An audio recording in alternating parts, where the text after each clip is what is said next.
The Sentinel is known to be reliable, fearless, disciplined, consistent, courageous, motivated, and skillful. So do what you feel passionate about. Take chances. All these qualities start from the mind.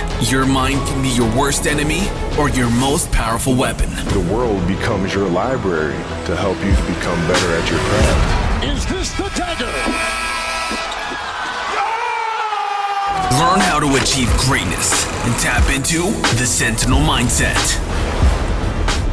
This episode is brought to you by The Arena. The Arena focuses on helping law enforcement and security professionals achieve their ultimate work experience, curriculum, and fitness goals. Visit thearenatoronto.com. Well, good afternoon, everyone. Good afternoon on this wonderful day today. We actually shot this morning as well. All right. We got in the house today, Rico King. Yeah. And who is Rico? Mike, who is Rico? Rico is an actor, producer, specifically right now a documentary filmmaker. Yes. So, I mean, I think you're just getting started there, which sounds pretty cool. He's also an entrepreneur, and he is one of our good brothers just south of us from the States who's found his way into the Six, into Toronto. And we can't wait to kind of dive into what your world is. Yeah, man. Thanks for coming down, man. Thank you for having me. Yeah, I guess you came through Ron Chinzer, who's a good friend. Yes. Good buddy. So you were born in the U.S. Yes. In Houston, Texas. Houston, Texas, yeah. Okay. Are you a Houston Rockets fan?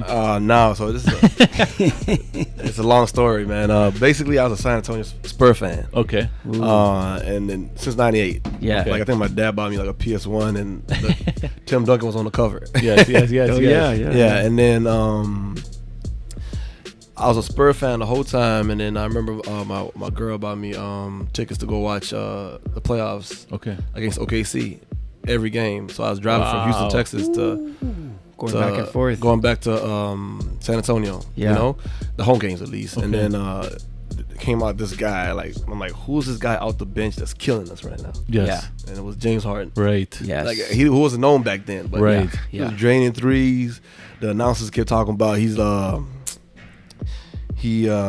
plays like Ginobili. It's getting on my nerve. Yeah. And then my homeboy wasn't a Spurs fan because nobody's a Spurs fan. Right. Nobody is. Right. So he kept mocking me in the stands and stuff like that. And from that day, I just really didn't like James Harden. It's always the case, man. You Right. hate those that just can't stop. Yeah. you So know? when he came to the Rockets, I was like, yo. Nice. I hope they lose against the GSW 2 years ago when they won the conference finals. Yeah, Nice. Yeah. So you grew up there, and when did you how did you end up in Toronto? So my wife's Canadian. Okay. Oh, Yeah. okay. So that has a big part to do with it, but mostly I do I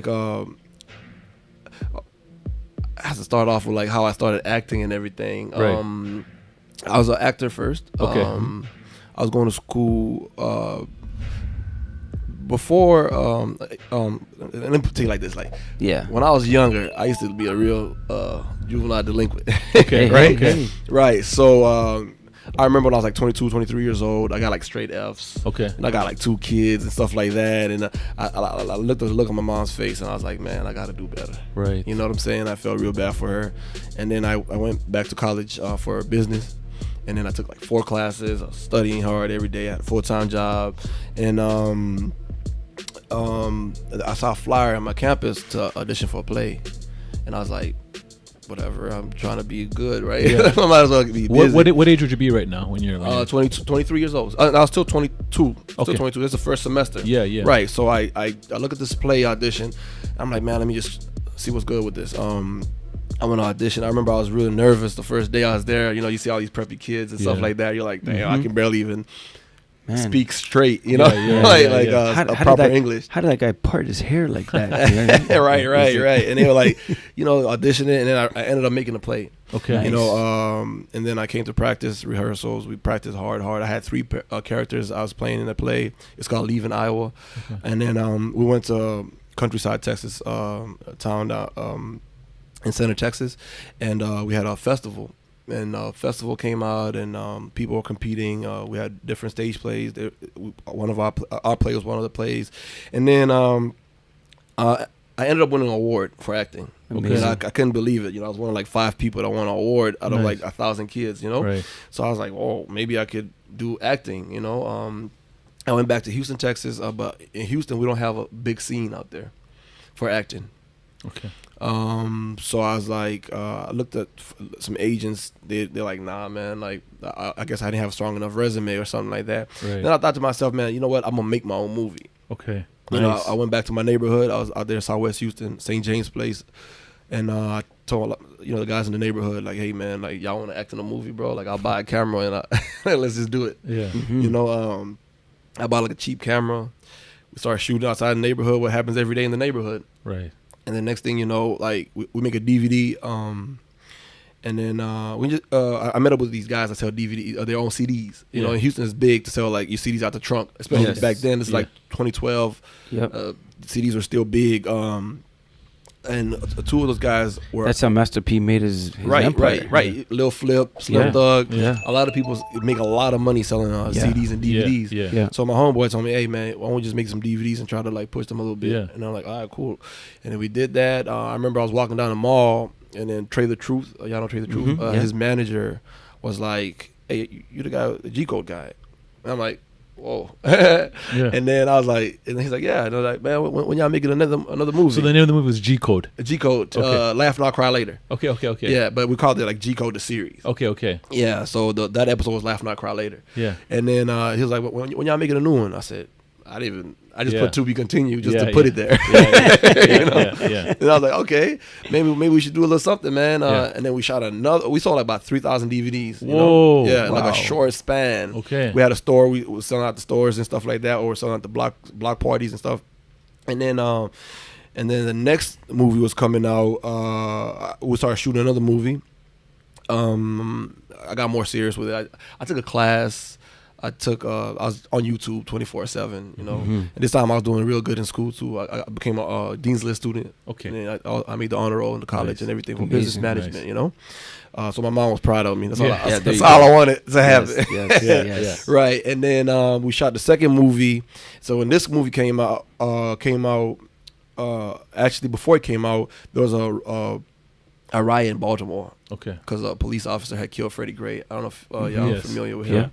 Yeah, so one of my homeboys called me and said, man, look, because I used to stay out there in Maryland, you know? He's like, man, why don't you go represent the people, right? Because the news is making Maryland, Baltimore County people looking like they some savages and animals. Get the story out for the people, because you're the best person that can do it because you're out there, you know? And then I went out there, you know, I did a documentary called Down in the Hole. Right, and then that documentary ended up winning 2 awards in a Mount Vernon Film Festival out there in New York. Okay. Yeah, and then we released G-Code, Tales of King City, and we went crazy on the sales on that one. We sold 2,000 in 1 week. Wow. You know? Wow. All right, and then the stores all wanted it. Southside Smoke Shop, like everybody in the whole H was wanting it, you know? And people in San Antonio was calling me, Austin was calling me. I was like, wow. And then we did a whole DVD tour from Houston to New York. Seriously? Yeah, selling DVDs out the trunk. Wow. Yeah, and we sold so many copies. Everybody showed us love. People were buying 10 copies. I had somebody buy 75 copies. Wow. You know, full price, just to support, you know? Yeah. Yeah, and then I was like, okay, like, this is maybe filmmaking's my thing. Yeah. And then that's when I started my company, Black King Entertainment. Okay. And then we do music, movies, and stuff like that. I signed a little deal, but I like to be independent because I can control my content and how everything's working. Yeah, and then long story short, when I was doing these movies, it was dedicated to the people in the neighborhood. You know, when I was growing up, I lost a lot of friends. You know, a lot of family members, and I know the pain. You know, so I always. I dedicate it to anybody. Like, it could be from a rival neighborhood, rival whatever. Like, I was like, man, look, we're all the same.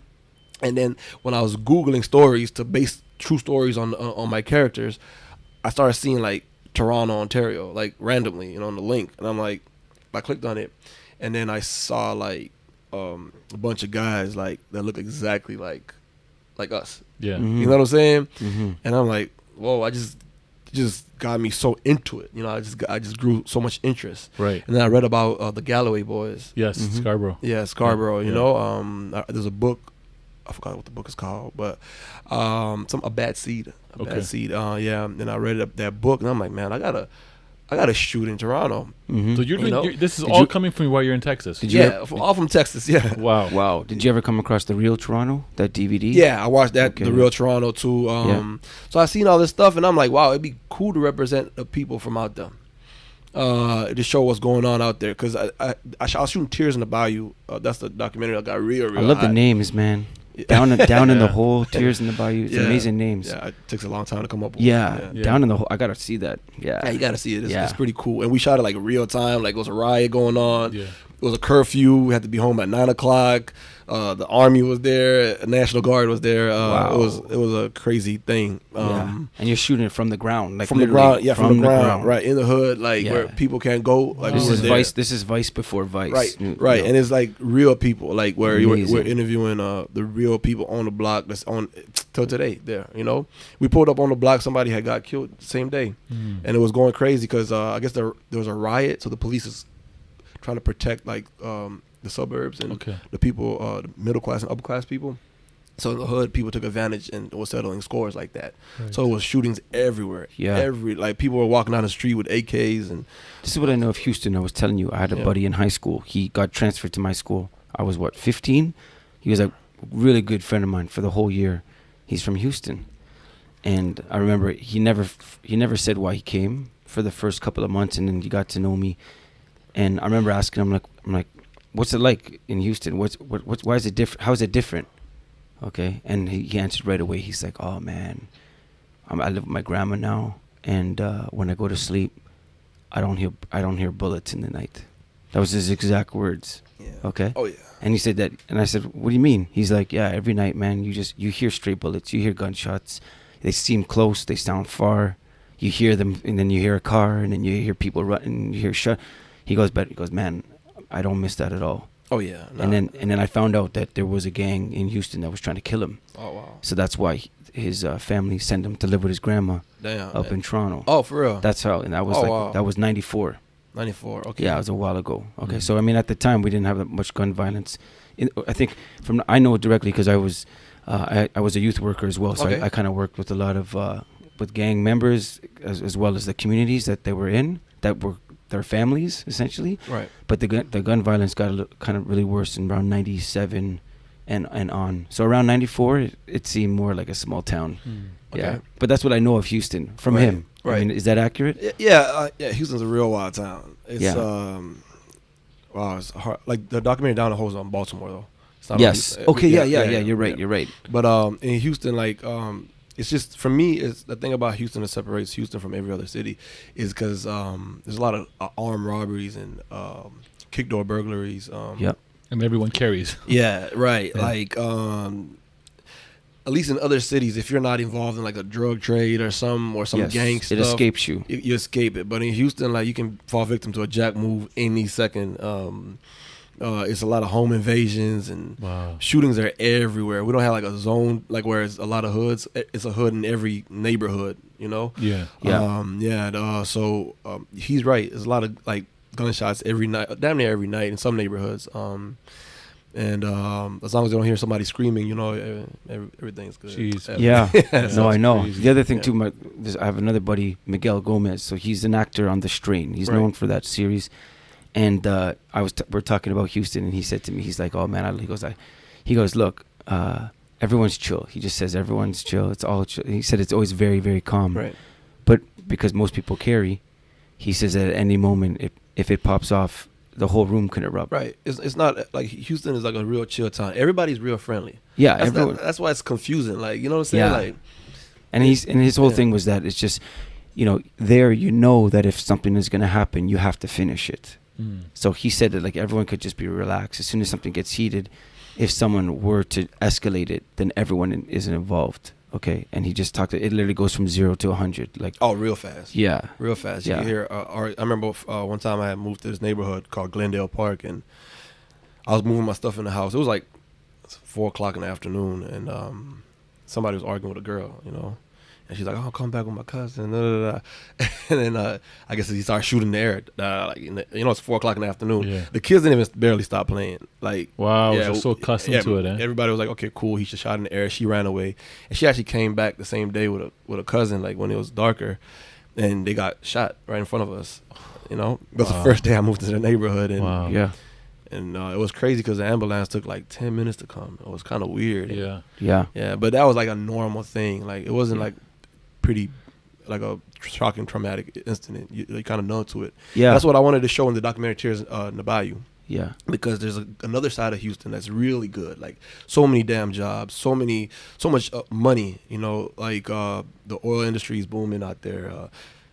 Every industry is booming. You know, so it's crazy the inequality from River Oaks to Fifth Ward and Third Ward, which is like 10 minutes apart.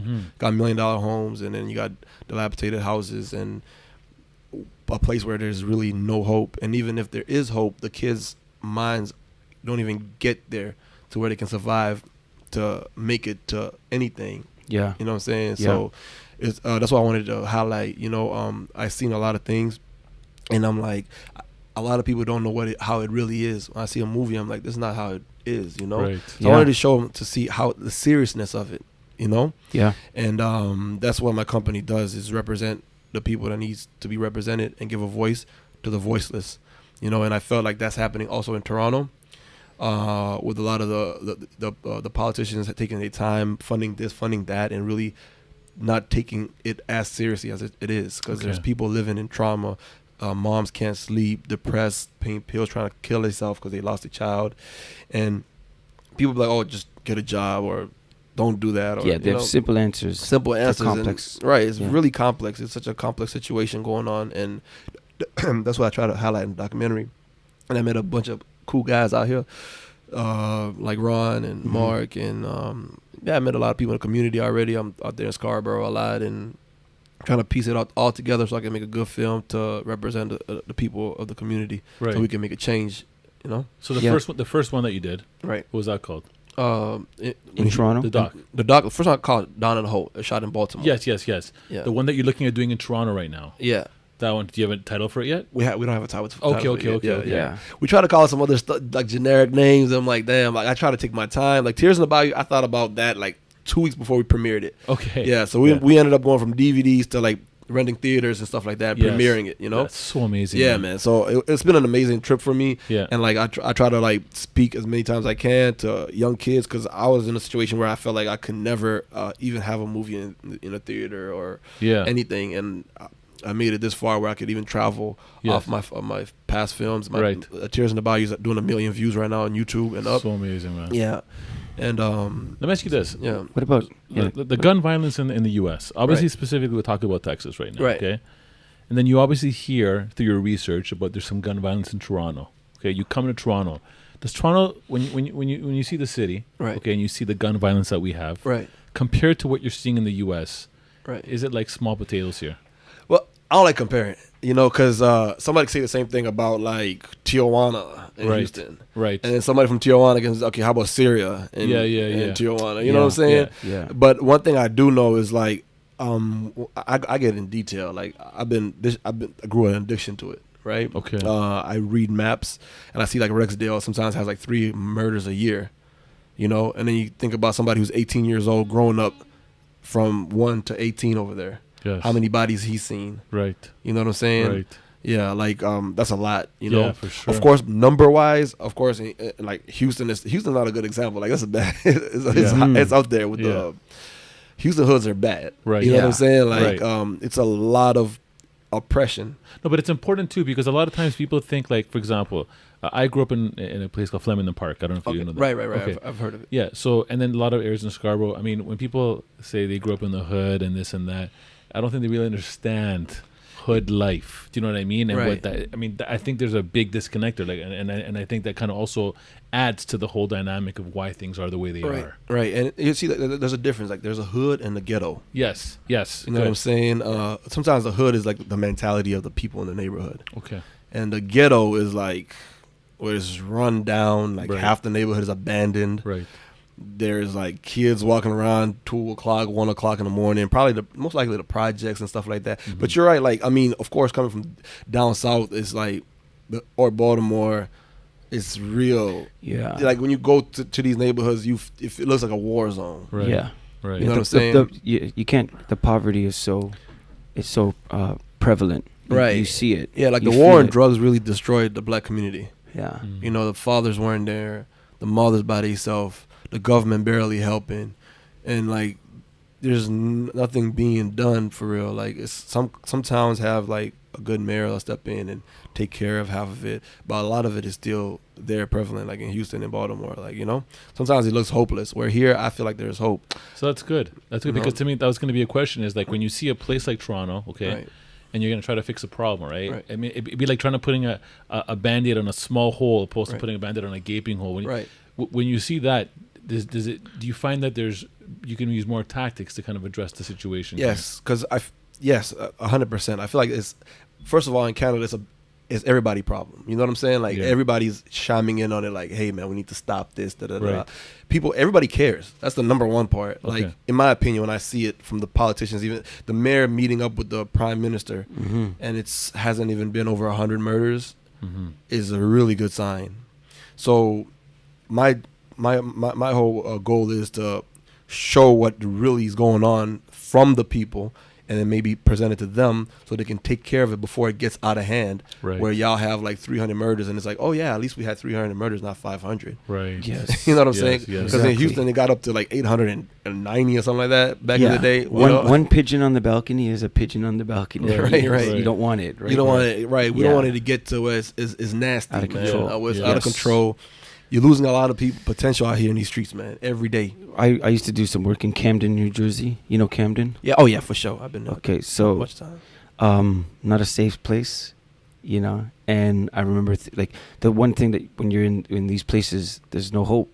Right. That's the dangerous spot. What you're saying, that you believe there's hope in Toronto, Right. But there's a point where they don't go back. Where, you know, we saw some of the videotape, that kid saying, you know, just there's so much shooting that, you know, what he fears most is the city. Right. That kid, right, that was a little kid. That was an amazing soundbite. Yeah. He fears the city itself because of all the bullets flying Right. through it. That, like, I think what's really key, what you're saying, is no one's exempt from that. No city, like, even if the streets look clean, is exempt from that. If you Right. neglect over time, you're gonna have it's gonna get there. it Yeah. will happen. And not only that, but like, you know, just hearing these stories from the parents from Toronto itself, like we don't want that anymore. That, man, you know, hearing about these. I was with a dad the other day. He lost one son to murder, and one son to life in prison. You know what I'm saying? And like, I was with another mom whose son got murdered during the year of the gun, and she lost her job, and she hasn't left her house since. Wow. You know what I'm saying? So if I could stop one mother from experiencing that, Yeah. I feel good about what I'm doing. You know what I'm saying? Yeah. I think that's an accomplishment. Yeah, you never And- know. A mother could see that and know that, you know, Right. this is going to be the Right. future of her own family. Right. So that's what I try to show. And not only Yeah. that, I try to show also to the guys that's out here committing these crimes. You know what I'm saying? Sometimes we don't know what we're doing. It's true. You know, like they don't know the effect. Myself, like I lived in Southwest Houston. I lived in zip code 77036, which is the highest murder rate, highest total murders Yeah. in the last 5 years in Houston. Wow. But I never really knew the effect that these parents have. Like, I seen people in my family cry because they lost somebody. I seen people in other people's family cry. My homeboys' mamas cry. But I never knew what they go. Like, after the funeral, we all go back to our lives, right? Right. Yeah. And then us men, we don't like to talk about our feelings or nothing Right. like that. Right. So nobody really talks.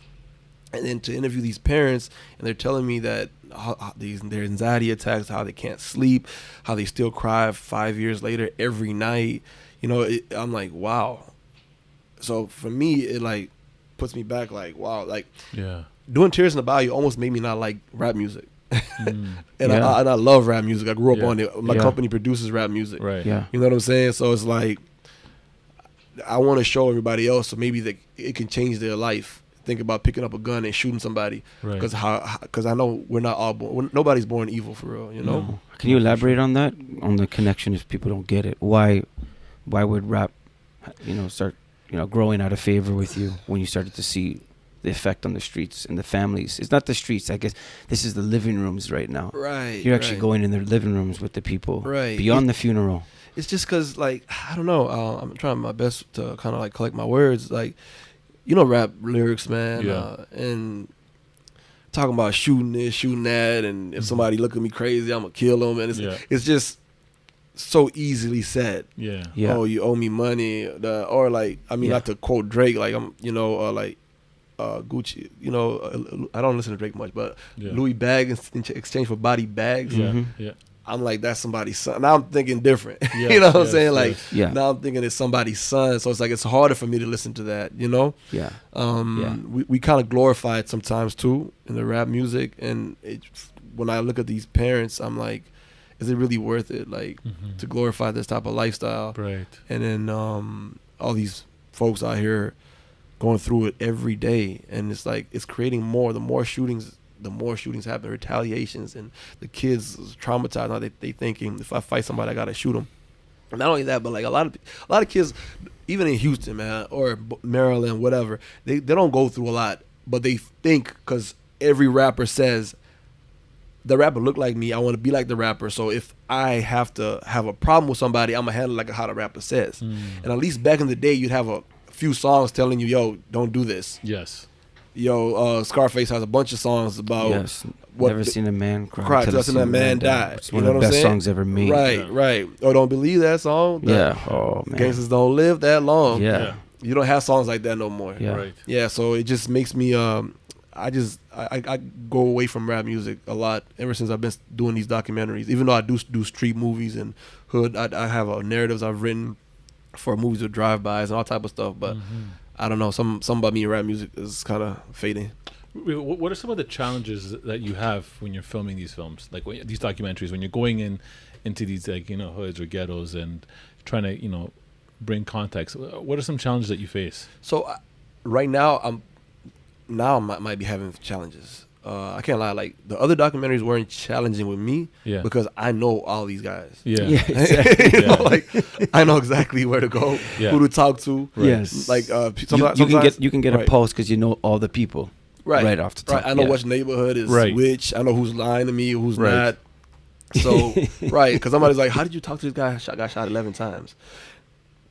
That's my boy. I talk to him every day. Like, you look at him like he's a savage, but to me, he's like a little innocent dude. Like, it's so funny. Like, I played tag with this guy. Before, you know? So, you know, so it's easy for me to get those people. The hardest part of those documentaries, of course, when I'm asking the parents about what they went through, and I still have to ask questions when they're crying, and they're reliving this moment, and that's tough. You know what I'm saying? It's also healthy for them too, though. They all thank me. They're thanking me like, hey, man, appreciate that. That was like after the last premiere, like the parents all really hugged me. They hugged me for a long time. I remember one dad hugged me for about 10 minutes. I'm like, I'm gonna let him keep going because I represented his son and I represented their pain and it feels very good.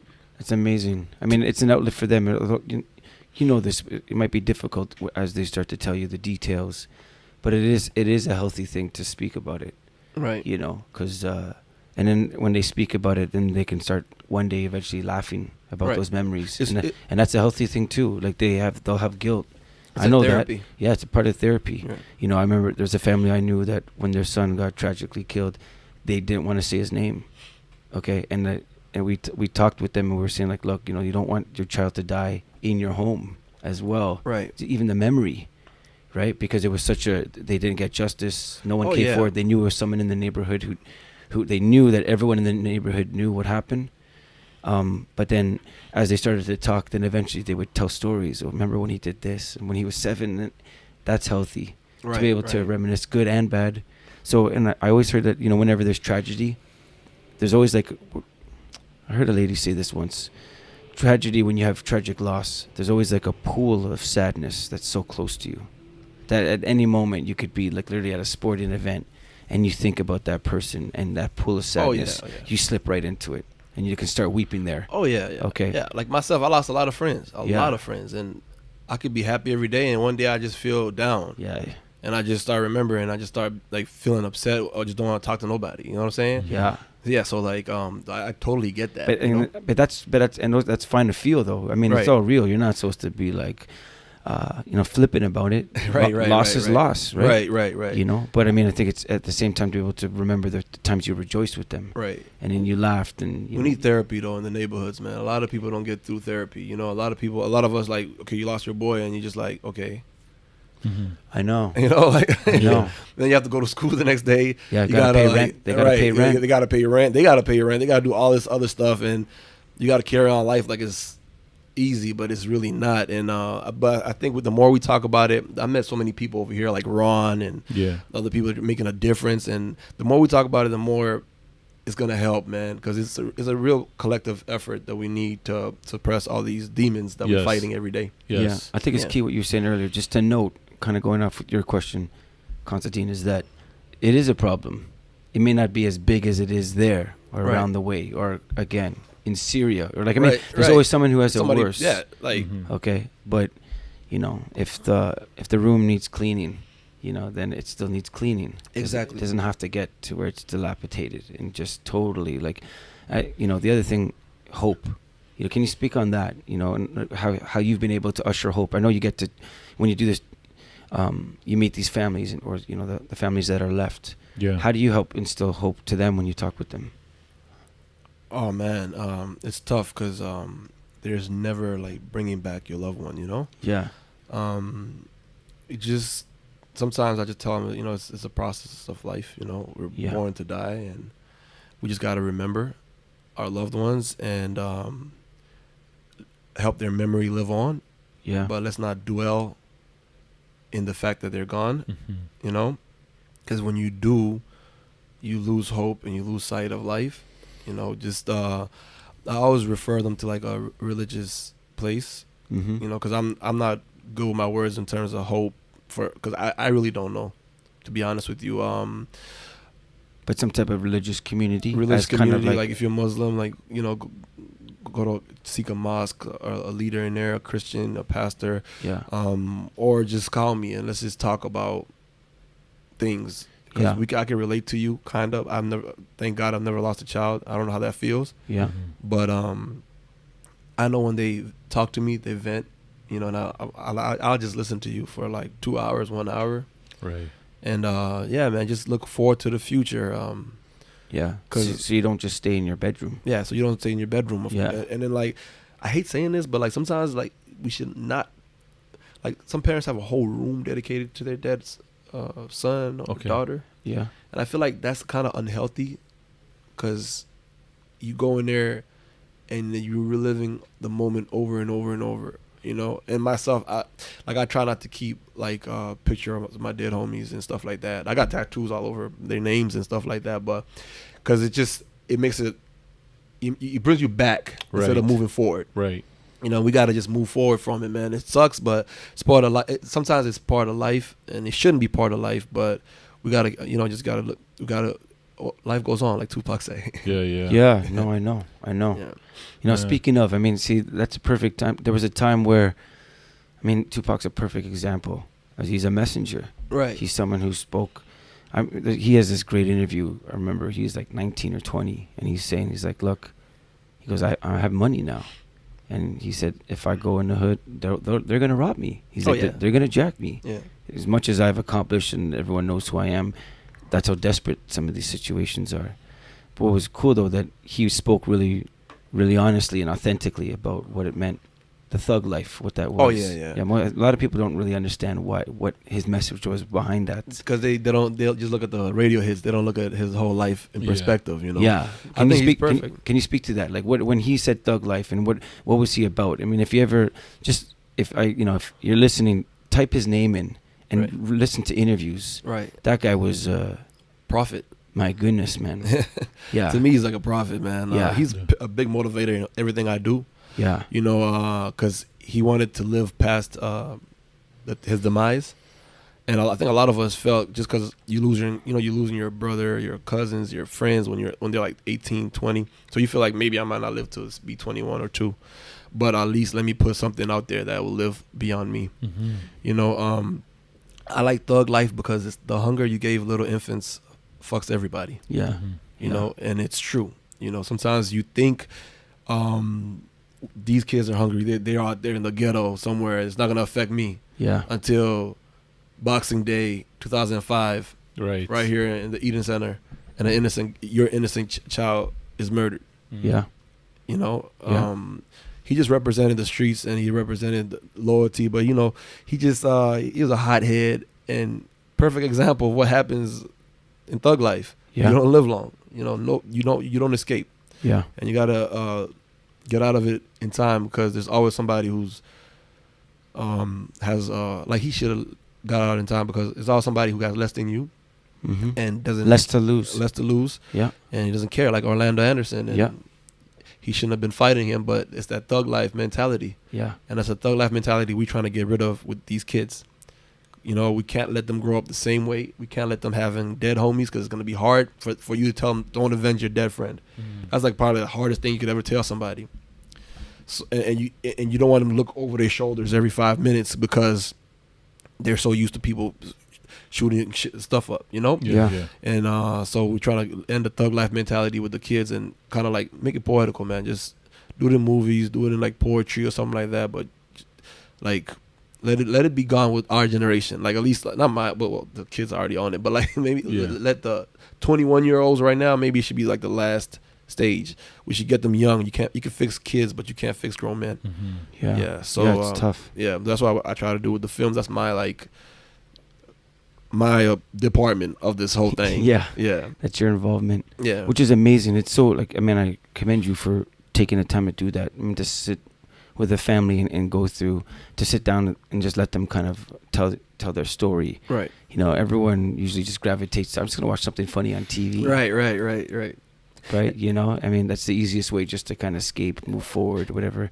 And I have a bunch of scripts for like other things. I just feel like to start off with, let me just do these films, show what's going on before I move to something else. Let me represent the people. At least this can live like whoever is responsible, like the police department or the activists, the academics, can watch this and come to a conclusion to what we got to do. Let it be available. You know what I'm saying? And I can move on to other things. I got to represent my people for sure. It's amazing that knowing your part too. That you know that the answer is not going to just come from you. You're not the source. I every time, a lot of times that I have interviews or I go on the news, they always ask me like I'm an expert. Like, I'm not an expert at any of this. You're giving voice to it. Like, my documentary got 1 million views, but I really I just gave the voice to the people. It's the people. It's not me. You know what I'm saying? It's them. And I'm giving voice to the people. That's all I got to say when they ask me about that. That's amazing. It is, man. You have a good heart, man. Oh, yeah, I appreciate you really it. do. I mean, at the end of the day, like, it's amazing how you, and again, to take from this entrepreneur, tidbits, you carved your own path, right? You said, you know what, I'm going to create my own way. Right. You know what I mean? Right. And to me, that's motivational, man. That's inspiring for people to hear that. If you're someone that's trying to go through something, you're getting roadblocks, you know what? Maybe create your own path. Yeah, you know what I mean? Create your own path. I used to go to agencies. They look at me crazy. I had a tall tee on before I was wearing my little suits or whatever. Yeah. And they looked at me like, okay, listen, you're not going nowhere with this stuff. I've showed somebody a treatment, and he told me, man, this hood shit is not going anywhere. Yeah. And the same guy pulled me over in traffic, honking at me down there in Texas. He's like, man, hey man, look, can you help me shoot this movie? You know what I'm saying? Yeah. And I just told myself, man, I'm gonna just, I can't see a road, I gotta just create my own. And we've been fighting since a young age, man. You gotta work twice as hard to get half. What would you call those kind of people? People that basically say it can't happen. Would you call them a hater, or would you call them someone that just doesn't believe in themselves? They don't believe in themselves, and they don't have no vision. Right. Exactly. A lot of people don't have vision. Yeah. You can't, but they have a voice. Right. You know what I mean? It's true. And you can't even really blame them for not seeing what you see. Yeah. You know what I'm saying? Right. I think I'm a visionary. Like, and I believe in everybody. You tell me something, you got a business going on, I'm like, look, let's do it. Let's do a business plan, and boom, boom, boom. And I can see what you see, but some people can't see what you necessarily see. Right. Yeah. You know what I'm saying? A lot of people are trapped in a square, the corporate world. I didn't have a corporate job for like a week. I was like, hell no. Because I did finish my degree and everything, and but I just gravitated to the films, and I'm still doing my films. I'm out here in Toronto, Canada. And a lot of people are happy for me, man. I do give back to the community about all these movies. I try to make my guys from the neighborhood that I know to give them another way, and they call me every day like, hey, man, my PO saw me at the script read. I posted a video, and now she told me I could travel. And amazing, right? And I'm like, damn. So that's really, I really helped my friend out, sick. And some friends I couldn't help in time. PO is a parole officer. Sorry, my bad. People don't know out there. Parole officers and stuff, and probation officer. And doing that really, is my goal, because I was in a situation where I felt like there's no doors. So I'm also knowing that there's people like that. and I try to help them. Right. And we have missions all the way from here to Africa with the orphanage, stuff like that. I'm trying to open up an orphanage out there, and we do no shoot zone. We have zones where we meet up with the guys in the community. Hey guys, we know you doing the shooting. You know which gang is responsible for what. Can we just stop the beef right here? Because all the old ladies need to come home. All the kids need to play with at the park. So let them live in peace. Like, right. I know it's kind of dumb. Like, where it's like, okay, like we're not really stopping the shootings anywhere else, but the zones. But at least let's have safe places. And you don't want Toronto to be like that. Yeah. You know, because we know in Baltimore, like, you're not going to stop it. We know in 3rd Ward and 5th Ward, like, not 5th Ward. 5th Ward is pretty good right now, but Southwest Houston is places where you can't stop these guys from getting at each other. I don't care how many there's police stations. They build police stations right there. They got undercovers right there. People do not care. They don't care. They shoot it with the guys they want to shoot and shoot it with the police. Yeah. So if I know you from a child, I know you're an innocent little dude on the inside, but can you just let the kids play? Yeah. You know what I'm saying? And that's what we do every day. We have block parties to celebrate it. And then they start seeing, like, maybe these guys aren't that bad. And then next thing you know, in our neighborhoods, the shootings are down. Yeah. And that's what we do. We try to be active the whole way. And I've grown an addiction to try to solve these problems. And besides the films, I still want to be involved with all the activism in Toronto. Yeah. To try to help all these kids out here. It's amazing. It's talking about it. You know, there's in terms of advocacy. So kind of we have a buddy, we keep bringing him up, Anthony McLean. He's a good buddy of ours who speaks in schools all through the States as well about bullying. That was one of his main topics. And you know what the key variable in bullying and ending it is? It's the bystander. So you have the bully, you have the one who gets bullied, okay, the oppressor, right, the predator prey, that kind of whole, but it's the bystander who kind of makes the change. I bring that up to I guess some of the gang violence and stuff like that. The more you talk about it, the hope is that more people pay attention. Yeah. And if they hear it, then, you know, instead of the neighborhoods beating their chest saying, like, this is what's going on in our neighborhoods or with our families or our sons or whatever, you know, people that are just, a regular businessman, right. That guy who owns that convenience store or that fast food restaurant or that gym. It's just like, look, we don't want this in our neighborhood. Right. And I think that's what's amazing about you. You saw the way your mom looked at you. Yeah. And you're like, no, man. My life's in shambles. Like, I gotta straighten it out. Yeah. And you were able to do that. And I think that's probably what you feel, that burden for your community. Oh, yeah. You know, which is amazing. Yeah. So when I say third-party advocacy, I say this because you see on TV, sometimes there's groups that beat their chest and say, we're oppressed. And I've always felt like it's not as powerful as if someone else came on and said, look at these people, okay? And also join in with their voice and said, look, the bystander, you know, have you heard of third-party advocacy? No, so I can advocate on my own behalf. Okay. I can say, like, look, you know, I do this, right. You know, and look what I still don't have. It's so much more powerful when someone else says. Right. Constantine stepped up and said, like, you know what Mike does? Mike does this, and he still goes, and he doesn't, you know, he still doesn't have much for it, but he still does it. And if he tells it to you, then you'll be thinking, I can maybe help out then. Right. Because what he needs, I have. Right. Yeah. You know, whether it's like he needs space, I got space. I got the back of my shop. It's done. Like, and that's what I mean. That's when businesses start to say, I'm going to start employ youth. Right. I'm going to use this as a drop-in after school. Or, you know what, I actually need, I need their skill set. Right. These kids are amazing. It takes a village, right? That's what I mean. Exactly. So if they don't know what's going on, it's so easy just to be, that's their problem. Right. Like somebody told me about that the other day. Like when you see cars on the highway or side of the highway, you be like, they got it. But the whole time you don't know. They might not have anybody to call. They might have to get their car towed. You could have just pulled over, stopped, and helped them. Yeah. You know what I'm saying? I know. Yeah, because we always think somebody got it. Right. But we got to step up. Sometimes it's us. Yeah. Sometimes we're that person. Yeah, and the community is the only thing that can change the community, so in my true, opinion, man. You know? And we got to just, you know, get back to loving each other, man. You know, need some love out here and these from everywhere. And we have to view each other equally, you know? Yeah. Doesn't matter if you're a CEO of the company or the janitor of the company. Yeah. We should view each other as the company. You know that's what I'm saying? Right, yeah. That's right. And that's what I mean, going back to Thug Life, with that whole full circle, what it meant was, you know, Tupac's whole message was like, you know, we're in poverty. We are oppressed.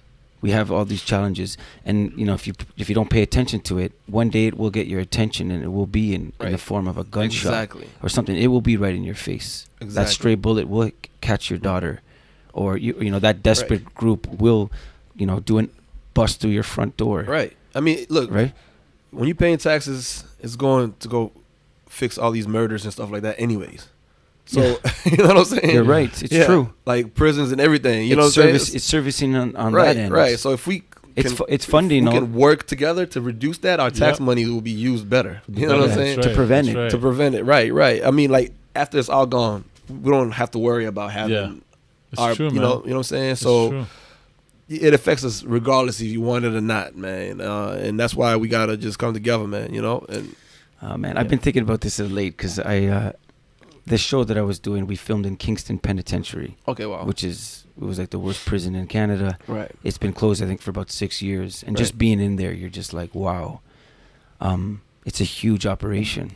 There's a lot of money that went into it. Right. And when I was there, I was thinking, okay, it closed and they moved all the inmates I'm like, but what if they didn't need this? Like, what if, I know it seems radical, but what if the community was so strong and we caught it before and there was other means, so it's not just like, and we never got to that point where they're beyond repair or they're hopeless and exactly. They just, right? What, like, think of where that somebody told me, I think every time somebody's murdered, it costs the city about $2 million.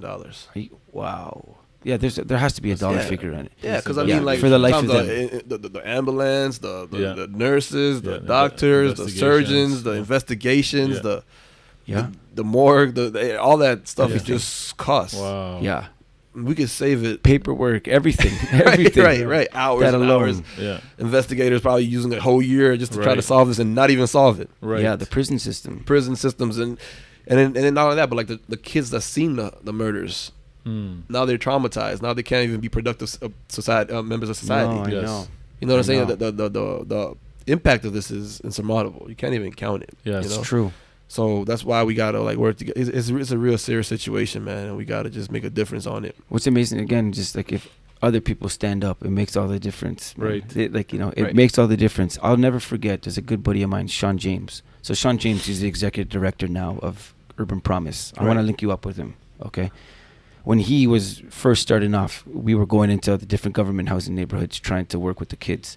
Sean, for a year and a half, I think, was trying to raise the money to pay his salary. So he literally, I think, just like slowly lived off nothing. Right. Okay. And the longer he went in, the more he couldn't leave the neighborhoods. He couldn't. Right. He knows these mothers, these daughters, all these faces. And he's like, look, I can't. Like, I remember him getting to a point that he goes, I don't have money. He doesn't have any more money, but he couldn't. He had to wake up and he still had to go. And he still had to see them after school and do things and make sure that they were taken care of. And I'll never forget it. We had this it was at a church and they had this big kind of like, it wasn't even, I don't even think it was even intended to be a fundraiser. It was like a celebratory kind of thing, talent show and everything. Right. And a gentleman stood up and said, this is Sean James. Sean, and he breaks it down. He's a Scarborough kid. He's a Malvern kid. He was in a gang before, but this is who he is now. He's in his young 20s, and this is what he's done for the last 18 months of his life. And he went in and talked about everything that Sean did. He advocated on behalf of Sean. Right. A gentleman in that crowd donated, I think, 3 to 4 years of his salary for the next 3-4 years of his life. Wow. One guy said, I'm going to give these tens of thousands of dollars every year so that he could continue to do what he's doing. Wow. You get what I'm saying? Like, what was the difference there? Sean didn't do anything different. Okay. The only difference is someone who had the means heard, and he heard it from a third party.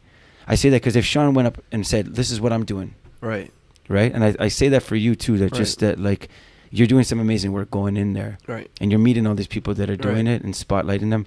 I think that the next kind of amazing thing that can happen is when other people start to take notice of it, right? And they start to speak on your guys' behalf, right? You know, and they start to say like, look, you know what I can do?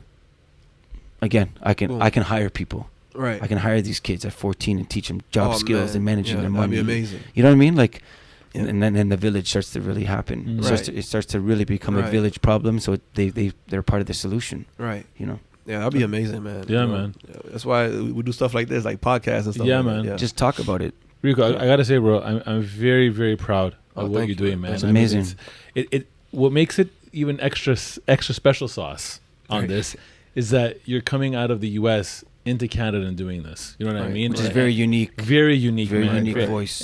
And to me, it's you're bringing some major value there, major value. Thank And you. I'm really looking forward to what you're putting out. And I also, I want to extend that. Insecurity, we're always looking to, create safe zones and do all sorts of things. If there's anything that we can all do to help, man, open up, provide connections, anything at all, man, we're down. That'd be amazing, man. That'd be amazing. I think what's unique about your perspective is that it's all relative. So your voice is very credible. Right. If you say that, because you know bad. Right. Yeah, exactly.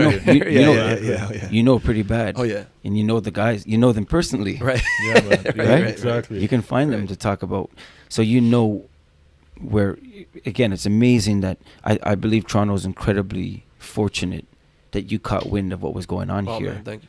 Yeah, because if you're not saying these things, like you can actually say, like, look, this is what's to come. That's right. Right? Yeah. That's what makes it really unique. Yeah. Usually you'll hear like, oh, we're not as bad as the States. Yes. That is almost, ask 100 people on the street. Right.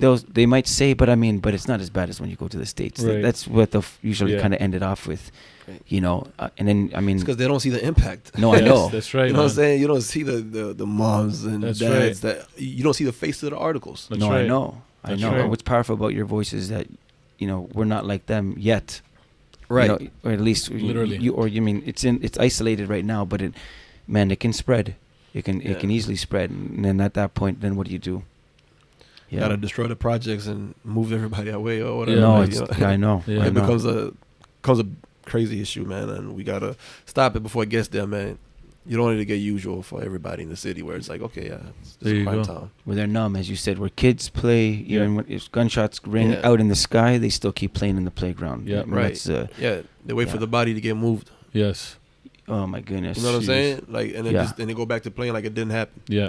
Yeah. So what's Literally. gonna happen to them when they grow up and they have a problem with somebody? Right. Do they know the value of human life? No, not at all. You know what I'm saying? No. Not at all. It's just a moment, right? Yeah. It's just a day, right? We couldn't play football right there because of that. Right. And we're losing a lot of smart men, people who can't live out their potential, like Tupac. You know, Yeah, it's very you true. never know what he could have became. Right. Somebody with that big of a heart, Right. with that much compassion for his community. He could have been one of the best politicians to ever live. Right. I know you're right. I know as you kind of went in maturity, Right. right? Because we all Right. at different levels. Yeah. It came out as like he was almost like a knife, just kind of slashing in every direction. You got guys You also know. like Nipsey Hussle, right? Right. they were doing those standing up for the community thing, and Right. And hiring people from the neighborhood. Yeah, and yeah, Which is everything. amazing. Yeah. Yeah, man. Yeah, we Yeah. just got to be careful, man, and we got to watch our egos. We got to put ourselves in check and just remember the love, man. I wanted to bring like the streets back to how it was in the 60s and 70s when I used to, I wasn't there, but Yeah. but like yeah. you read about it and Yeah. you see about it and the old folks will tell you.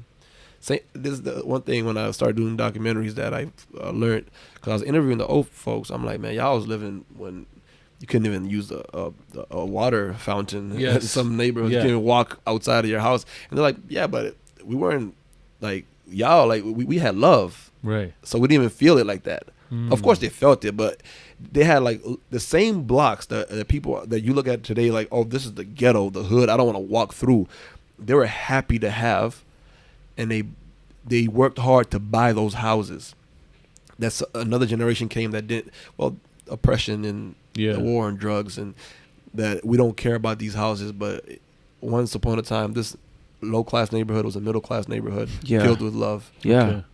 You know, and now it's filled with hate, but we just got to reverse it. That means it was there. At least it was there. It was Yes. there before. You know what I'm saying? So that we just got to change our attitudes towards everything. Anything's possible. Yeah, man, and as Garnett would say. Yeah. Right, Anything right. is And we got to possible. infiltrate the system too, man. That's You- right. You got to we got to become the lawyers, become the judges, become It's true. the politicians, Real estate because- developers. Right. I tell people all the time, like in Houston, sometimes, oh, they don't care about black people. I'm like, bro, if you became the mayor, do you know what to do with the Native American population? You don't even know there's Native Americans in Houston. do you? Exactly. You know what I'm saying? Yeah. Yeah. And there are here. That's a and great they actually point. have like a really high incarceration rate and Yes. crime rate. Yes. But you didn't think that, right? So why do you expect somebody who's never been to your neighborhood To understand to it. understand it? He got both parents. His parents have both parents. Everybody in their families went to Ivy League school. Right. Why do you expect him to understand what's going on in your neighborhood? Yeah, exactly. You understand it, so you become that person. Exactly. Yeah, that's true, man. You have the potential and power to solve it, Right? Because you know it, right? Right. I know it's so true, man. So true. Crazy. Wow. Well, look, that's man, powerful, I man. mean, That's it is, and I think people listening to this, man, I think it's gonna truly empower people. Do you know what I mean? Acknowledge that there's the problem. What could I do to help? You know what I mean? I say it's in the simplest way, man. You hear people talk about like, oh, the street light. Look at the street light. You know, right? It's too quick, and cars here make too. There's in the most little way you can change something 100%. so that kids are safe when they cross after school. Yep. Or they should have speed bumps here in the school zone. Or like people, or these garbage cans aren't big enough. They don't get changed. Like there's just everyone sees and they talk about it, but it just kind of too busy with their own lives sometimes, right? Yeah. And like I tell people a lot of times, like when you see a kid looking all mean and stuff on the street, man, talk to him, give him a compliment. You never know. That one compliment, it's so true, man, can become like the thing that makes them a big person. Yeah, like, exactly. You know what I'm saying? It's so funny you say that. I mean, it's a form of postulating when someone. It's true. It's so funny, man, because we see it all the time. I remember seeing this kid. It's funny you said that. I saw this kid, and he was purposely trying to just intimidate people. He wasn't in his neighborhood. He was just downtown Toronto, and he was walking around with his sunglasses on, like I am right now. Okay, right.